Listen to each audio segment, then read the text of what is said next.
Breaking news చూస్తున్నాం. సత్యసాయి జిల్లాలో ఒక బిగ్గెస్ట్ హత్యకు సంబంధించినటువంటి మిస్టరీ వీడింది.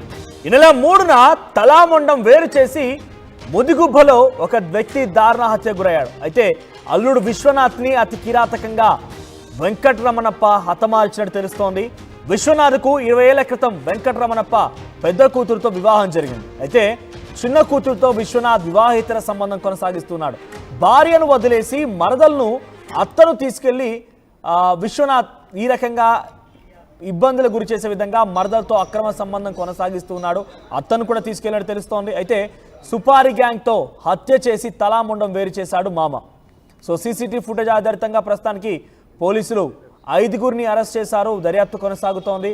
సో మామే తన కూతుర్ని 20 ఏళ్ల క్రితం పెద్ద కూతుర్ని వివాహం చేశాడు విశ్వనాథ్కి. అయితే ఆ వ్యక్తి అలా ఉండకుండా కూతురుతో మంచిగా జీవించకుండా మళ్ళీ తన చెల్లితో అంటే తన భార్య చెల్లితో మరదలతో మరోసారి వివాహేతర సంబంధం కుదుర్చుకోవడం, అల్లుడు విశ్వనాథ్ను ఒక రకంగా ఈ రకంగా మలచడం, ఈ రకంగా తన ఆలోచనలు వెళ్ళడం, మరదలతో అక్రమ సంబంధానికి పెట్టుకోవడంతో ఆగ్రహానికి గురైనటువంటి మామ వెంకటరమణప్ప ఇక ఏం చేయాలో తోచగా ఇక ఆఖరికి వస్తే విశ్వనాథ్ను హతమార్చడం కోసం ప్లాన్ వేశాడు. సో భార్యను వదిలేసి మరదలతో అత్తను తీసుకెళ్లి విశ్వనాథ్ ఈ రకమైన నిర్వాకానికి పాల్పడుతుండగా సుపారీ గ్యాంగ్తో హత్య చేయించినట్టు తెలుస్తోంది. సుపారీ గ్యాంగ్తో హత్య చేసి తలాముండం వేరు చేశాడు మామ. ఒకసారి ఈ ఘటన పైన 5గురిని అరెస్ట్ చేశారు. తర్వాత పోలీసులు మాట్లాడారు. పోలీసులు ఏం మాట్లాడారో చూద్దాం. చిన్నగుడ్డం గుట్ట వద్ద 3/7/2025 మనకి ఒక కనిపిస్తుంది. అరౌండ్ 11:30 ఆ టైంలో ఆ ట్రేస్ అవుతుంది మనకి. అందులో మనకి మొండెం మాత్రమే కనిపిస్తుంది. అలా అబౌట్ 50 మీటర్స్ అవే ఆ పక్కన ఎక్కడో కనిపిస్తుంది. ఈ హీనియస్ క్రైమ్ గురించి మేము చేసిన ఎఫర్ట్స్, ఏ విధంగా అక్యూజ్ ని పట్టుకున్నాము, అసలు ఎందుకు జరిగింది, ఏ విధంగా జరిగింది అన్నది క్లియర్ గా చెప్తాను. ఫస్ట్ మనకి అఫెన్స్ జరిగిన ఆ వ్యక్తి పేరు, అంటే చనిపోయిన వ్యక్తి పేరు విశ్వనాథ్. అతని పూర్తి పేరు Gugudi Viswanath, age 42 years, presently residing at Sivalayam street. అంటే ఆయన చనిపోక ముందు శివాలయం స్ట్రీట్ కదే టౌన్ లో ఉండేవాడు. సో ఇక్కడ ఏమవుతుందంటే, ఇప్పుడు విశ్వనాథ్ అనే వ్యక్తి వాళ్ళ భార్య చెల్లెలు అంటే అతని మర్దలతోటి ఈ అక్రమ సంబంధం ఉండింది. ప్లస్ వాళ్ళిద్దరికి సంబంధించిన ల్యాండ్ ఏదైతే ఉందో అరౌండ్ 4 acres, ఈ ల్యాండ్ ని ఇతనే అమ్మడానికి ప్రయత్నిస్తాడు అనమాట. ఇది ఇలా అమ్మడానికి ప్రయత్నించినప్పుడు వాళ్ళ మామగారు ఏవైతే ఉన్నాడో వాళ్ళ మామగారు వాళ్ళ దగ్గర సెపరేట్ అయిపోయినారు. వాళ్ళ మామగారు ఏం ఆలోచిస్తాడంటే, ఆ ల్యాండ్ నా కొడుకులు కదా ఉండాలి, ఇతను ఎట్లా అమ్ముకుంటాడు అన్న విషయం మీద మెయిన్ రివాల్వ్ అవుతుంది సిచ్యుయేషన్ మొత్తం, ఈ క్రైమ్ మొత్తం. సో ఎప్పుడైతే ఈ విశ్వనాథ్ ఈ ల్యాండ్ అమ్మడానికి ప్రయత్నిస్తాడో దానికి అగేన్స్ట్ గా ఆలోచించిన ఆయన మామగారు ఈ సుపారీ మాట్లాడతారు. So motive of the offence వచ్చి ఈ ల్యాండ్ సంబంధము, ల్యాండ్ ఇష్యూ, ఇంకోటి ఈ అక్రమ సంబంధం, మర్దలతో ఉన్న అక్రమ సంబంధం.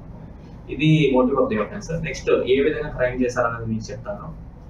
ఇప్పుడు వాళ్ళ మామగారు రమణ అనే వ్యక్తి, పెట్టకుండా వెంకటరమణప్ప ఎలియాస్ రమణప్ప, వయసు అరౌండ్ 64 years ఉంటుంది. ఇతను ఏం చేస్తాడంటే, ఇతను సుపారీ మాట్లాడతాడు కాటమయ్య అనే వ్యక్తితో. ఈ కాటమయ్య అనే వ్యక్తి మనకి బద్దలపల్లిలో ఉంటాడు. ఇతని వయసు అరౌండ్ 66 years ఉంటుంది. Son of K Mallanna.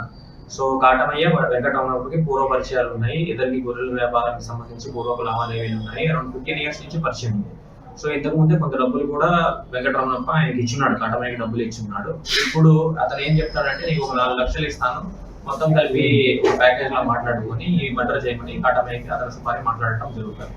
Supari మాట్లాడిన తర్వాత కాటమయ్య ఏం చేస్తాడంటే, దానికి అడ్వాన్స్ కింద ఒక 50,000 rupees తీసుకుంటారు. ఈ 50,000 rupees తీసుకున్న తర్వాత ఒక 3 more members ని అతను ఎంప్లాయ్ చేసుకుంటాడు. ఎంప్లాయ్ చేసుకుని ఈ కేసు 3 గొడవలతోటి ఈ క్రైమ్ చేస్తారు అనమాట. ఏ విధంగా చేస్తారంటే, ఈ డిసీజ్ ఎవరైతే ఉన్నారో విశ్వనాథ్ ని ఫస్ట్ పిలుస్తారు. వాళ్ళు విశ్వనాథ్ వాస్తవానికి ఉండేది కదే టౌన్ లోని. అతన్ని ఈ ఏరియాలో ముదుగుపై ఏరియాకి పిలుస్తారు. 50,000 ఇస్తానని, టమాటా పంటకు సంబంధించి హెల్ప్ చేస్తాము అన్న విషయం మీద 50,000 మీకు ఇస్తాము అని చెప్పి అతన్ని లూర్ చేసి అతన్ని అక్కడికి తీసుకొస్తారు. తీసుకొచ్చిన తర్వాత ఈ హత్య చేయడం జరుగుతుంది. ఈ హత్య చేసిన తర్వాత వాళ్ళు ఆటోలో వెళ్ళిపోతారు అనమాట. ఇది క్రైమ్ జరిగింది. ఎందుకు ఈ పోలీసులు చెప్తున్న మాట, ఏకంగా తనని హతమార్చి సుపారీ గ్యాంగ్తో హతమార్చి ఆ రకంగా తలామొండం వేరు చేసి కొంత దూరంగా పడేశారంటే తెలుస్తోంది. సత్యసాయి జిల్లాలో ఈ ఘటన చోటు చేసుకుంది. సో ప్రస్తుతానికి ఈ ఘటన కొంత ఆందోళన కలిగిస్తుంది కూడా. సో అటు మరదలతో అక్రమ సంబంధం, అటు మామకు నచ్చలేదు, అంటే తన చిన్న కూతురుతో అక్రమ సంబంధం నచ్చక అట్ ద సేమ్ టైం ఆస్తి తగాదాలు కూడా ఉన్నాయట. ఏకంగా ఈ 4 ఎకరాల భూమిని మొత్తం కూడా తనే అమ్ముకోవాలని ఒక ఆలోచన చేసినట్టుగా తెలుస్తోంది. సో అల్లుడు విశ్వనాథ్ని హతమార్చడం కోసం సుపారి గ్యాంగ్తో ప్లాన్ చేశాడు. సో తన భార్యతో కూడా కొన్ని రోజుల పాటుగా మామ దూరంగానే ఉంటున్నాడు. సో తన భార్యని అంటే అత్త మరదల్ని తీసుకెళ్లాడు విశ్వనాథ్. సో తన భార్యతో విభేదాలు ఉన్నాయి, భార్యని కాదని మరదలతో అక్రమ సంబంధం పెట్టుకోవడం, తర్వాత అత్తను కూడా తీసుకెళ్లడం, మొత్తం మీద ఆస్తి మొత్తాన్ని కూడా తనే ఉంచుకోవాలని ప్రయత్నం చేయడం, ఇవన్నీ కూడా కొంత కోపానికి గురి చేసినటువంటి వెంకటరమణప్ప ఈ రకంగా విశ్వనాథ్ని హతమార్చే ప్రయత్నం చేశాడు. సో విశ్వనాథ్ సుమారుగా ఈ నెల 3న హతమార్చి మొండం తల వేరు ప్రాంతాల్లో పడేశారట. సో ప్రస్తుతానికి పోలీసులు ఆ వ్యక్తిని ఎవరు ఎలా అని ఛేదించారు, విశ్వనాథ్ని గుర్తించారు. ఆ తర్వాత ప్రస్తుతానికి వెంకటరమణప్పతో పాటుగా మరొక 5 అయితే సుపారీ తీసుకొని ఈ హత్యకు పాల్పడ్డారు. అందరినీ కూడా అరెస్ట్ చేసినట్టు తెలుస్తోంది. మరిన్ని అప్డేట్స్తో మా ప్రతినిధి చెల్లాకే నాయుడు సిద్ధంగా ఉన్నారు. నాయుడు, ఏం జరిగింది అసలు, ఈ ఘటన పైన అప్డేట్స్ ఏంటి? వెంకటరమణప్ప కూతురు ఏదైతే ఉందో పెద్ద కూతుర్ని ఇచ్చినటువంటి అల్లుని విషయంలో ఏకంగా ఆయన ఏదో ప్రత్యర్థులు ఏదో వ్యవహరించినట్టుగా వెంకటరమణప్ప వ్యవహరించాడంటూ స్థానికులు కూడా చర్చించుకున్నటువంటి నేపథ్యం. 2 అంశాలపై డిఫర్ అయినటువంటి నేపథ్యం మామ వెంకటరమణప్ప. ఒక అంశము రెండో కుమార్తెతో కూడా అక్రమ సంబంధం కలిగి ఉన్నాడు అనేది ఒక అంశం అయితే, మరొక అంశం ఏదైతే ఉందో తన ఆస్తి తన కొడుకులకి చెందకుండా అల్లుడు అమ్మడానికి కానీ ఇలాంటి ఇతరత్ర ఏదైనా కొడుకులకి చెందకుండా అడ్డుపడుతున్నాడనే ఉద్దేశంతోనే పథకం ప్రకారం ముఖ్యంగా ఎవరైతే ఉన్నారో వెంకటరమణప్ప స్నేహితులను వాళ్ళ హెల్ప్ తీసుకొని ఏకంగా నీకు డబ్బులు ఇస్తాము 50,000 దాకా పలానా చోటికి రావాలి అన్నట్టుగా పిలిపించుకొని అక్కడ ఆ కొండగుట్టల్లోకి తీసుకెళ్లి ఏకంగా చూడొచ్చు మనం విజువల్స్ లో కూడా దారుణంగా సొంత అల్లుడిని ఒక మామ ఇంత దారుణంగా వ్యవహరిస్తాడని చెప్పేసి ఎవరు కూడా అసలు ఊహించినటువంటి పరిస్థితులు.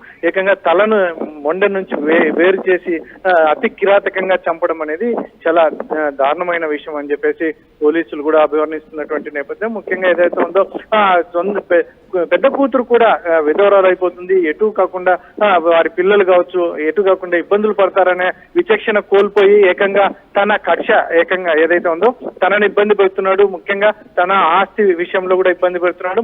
మరోవైపు చిన్న కూతురునితో కూడా అక్రమ సంబంధం కలిగి ఉన్నాడనే నేపథ్యంతోనే ఈ వెంకటరమణప్ప ఏకంగా సొంత అల్లుడిని ఏదైతే ఉందో తల నరికి చంపడం అనేది చాలా దారుణమైన విషయం అని చెప్పేసి కూడా అక్కడ స్థానికులు కావచ్చు ముఖ్యంగా పోలీసులు కూడా అభివర్ణిస్తున్నటువంటి నేపథ్యంలో ఇప్పటికైతే మాత్రం పోలీసులు 5 మందిని అరెస్ట్ చేసినటువంటి పరిస్థితులు ఉన్నాయి.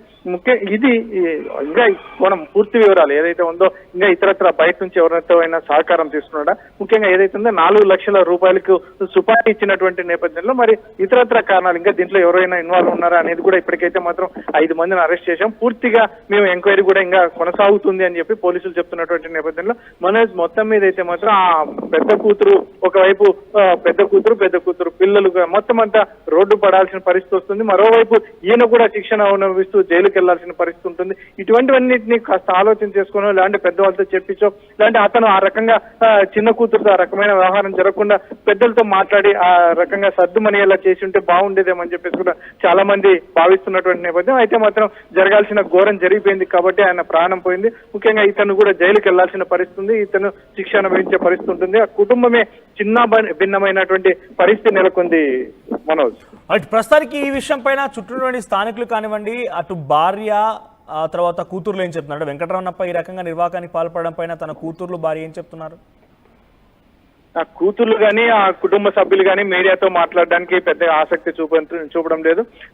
బయట వాళ్ళు మొత్తం అంతా అయితే మాత్రం మొత్తం ఎటు తిరిగి ఇప్పుడు ఎవరి మీద ఎవరికి చెప్పినా కూతురు అయితే మాత్రం ఒకవైపు భర్తను కోల్పోయినటువంటి పరిస్థితి, మరోవైపు సొంత తండ్రి తన భర్తను చంపడం అనేది కూడా ఆమె జీర్ణించుకోలేనటువంటి పరిస్థితి. ఇటువంటి పరిస్థితుల్లో ఆమె కన్నీరు మున్నీరుగా విలపిస్తుంది ఒకవైపు, ఎందుకంటే భర్త అంత్యక్రియలు ఒకవైపు, మరోవైపు తండ్రి జైల్లో ఎందుకంటే పోలీసుల అదుపులో ఉన్నటువంటి పరిస్థితి. ఇటువంటివన్నీ చూసుకుంటే ఆమె ఎటు మాట్లాడాలో ఏం చెప్పాలో కూడా తెలియట్లేదని తన బంధువులతో మాట్లాడినట్టుగా మనకు తెలుస్తుంది. ఇటువంటి పరిస్థితుల్లోనే అక్కడ పిల్లలు కావచ్చు లాంటి ఇతర మిగతా కుటుంబ మొత్తం ఎవరైతే వెంకటరమణ కుటుంబం కావచ్చు ఇటు విశ్వనాథ్ కుటుంబం కావచ్చు రెండు దిక్కుదోచని పరిస్థితి. ముఖ్యంగా ఆగమ్య గోచరంగా ఉంది మా పరిస్థితి అన్నట్టుగా వారు వ్యాఖ్యానిస్తున్నట్టు మనకు తెలుస్తున్నటువంటి సమాచారం. మనం రైట్ నాయుడు. సో సత్యసాయి